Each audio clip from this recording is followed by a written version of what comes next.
আমি একজন সাহাবার জীবনী শোনাবো আপনাদেরকে। আব্দুর রহমান ইবনে আউফ রাদিয়াল্লাহু তাআলা আনহু। 10 জন জান্নাতের দুনিয়াতে বসে যে 10 জন সাহাবা জান্নাতের সুসংবাদ পেয়েছেন তাদের মধ্যে একজন, আলহামদুলিল্লাহ বলেন। আব্দুর রহমান ইবনে আউফ রাদিয়াল্লাহু তাআলা আনহু প্রথম 8 জন মক্কায় যারা কালিমা পড়ে মুসলমান হয়েছে তাদের একজন। তার স্ট্যাটাসটাকে জেনে নেন। তো তিনি যখন মক্কা থেকে হিজরত করে মদিনায় গেলেন, মনে রাখবেন মক্কা থেকে যে সাহাবার বাড়ি ঘর ছেড়ে হিজরত করেছে তাদেরকে বলে মহাজির, মানে হিজরতকারী সাহাবা। আর মদিনাতে যে সমস্ত সাহাবারা তাদেরকে রিসিভ করেছেন তাদেরকে বলে আল আনসার, মানে সাহায্যকারী সাহাবা। তো যারাই হিজরত করে মক্কা থেকে মদিনায় যেত, বিষ্ণু ইসা ইসলাম মদিনার কোন সাহাবীর সাথে তার ভাই পাতিয়ে দিতেন, আল মুআখাত, ব্রাদারহুড করে দিতেন, দায়িত্ব দিতেন যে তুমি এই সাহাবীকে দেখবে। তো আব্দুর রহমান ইবনে আউফ রাদিয়াল্লাহু তাআলা আনহু যখন হিজরত করে গেলেন, তার দেখভাল করার জন্য যে সাহাবীর দায়িত্ব পড়ল তার নাম হচ্ছে সাআদ ইবনে রাবিয়া, আনসারী সাহাবী রাদিয়াল্লাহু তাআলা আনহু। বিষ্ণু বললেন, সাআদ, আব্দুর রহমান ইবনে আউফ তোমার ভাই, ভাই বানিয়ে দিলেন। কি বানিয়ে দিলেন? তুমি তাকে টেক কেয়ার করবে, সে হবে তোমার মেহমান। সুবহানাল্লাহ।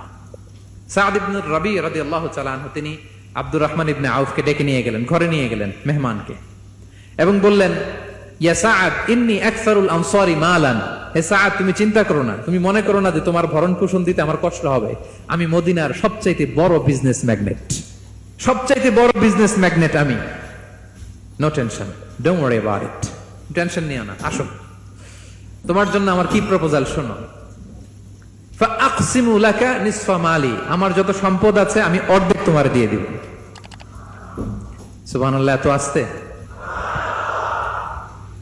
আপনার বাড়িতে কেউ মেহমান হলে করতে পারবেন এরকম?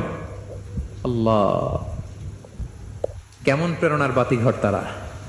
ফাআকসিমু নিসফা মালি, হে আব্দুর রহমান ইবনে আউফ, আমার অর্ধেক সম্পদ তোমারে দিয়ে দিব। এখানেই শেষ না, এরপর বলতে লাগলেন, আমার অনেকগুলো স্ত্রী আছে, তুমি কোথায় যে মেয়ে খুঁজবা, প্রস্তাব দিবা, এত ঝামেলার দরকার নাই। আমার কোন স্ত্রীকে তোমার ভালো লাগে বলো, তার যদি তোমাকে ভালো লাগে তাহলে প্রয়োজনে তাকে আমি ডিভোর্স দিয়ে দিব, তাকে নিয়ে তুমি সুখের সংসার করবা। আল্লাহু আকবার, আল্লাহু আকবার। অর্ধেক সম্পদ দিয়ে দিব, আমার একাধিক স্ত্রী আছে, কাউকে যদি তোমার পছন্দ হয় এবং সেও যদি তোমাকে পছন্দ করে, প্রয়োজনে তাকে ডিভোর্স দিব। New life, new career, just go on. আমরা এই সুযোগ পেলে কি করতাম? সাথে সাথে অর্ধেক সম্পদ নিয়ে নিতাম, ঠিক কিনা? আব্দুর রহমান ইবনে আউফ, প্রেরণার বাতিঘর, উনি কি করলেন?